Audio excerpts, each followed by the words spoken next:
जहां दुनिया देख रही है कि ईरान का तगड़ा नुकसान हो रहा है, ईरान की ऑयल रिफाइनरीज, ईरान के सिविलियंस, ईरान की सिविलियन साइट्स लगातार झटके पर झटका खा रही है, जहां सारी दुनिया कह रही है कि अब गिरा ईरान, अब गिरा ईरान, गिरा गिरा गिरा, वहीं पर ईरान खड़ा होकर कहता है, कपड़े झाड़ता और कहता है कि हम लड़ रहे थे और लड़ते रहेंगे।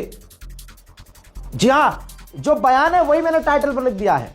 ईरान के पार्लियामेंट स्पीकर, ऑन स्क्रीन देखिए, ईरान के पार्लियामेंट स्पीकर ने बहुत क्लियर कट कह दिया है कि हम लड़ रहे हैं और लड़ते रहेंगे, हम सीज फायर नहीं करेंगे। लीजिए दोस्तों, क्लियर कट सीज फायर से इनकार कर दिया ईरान ने।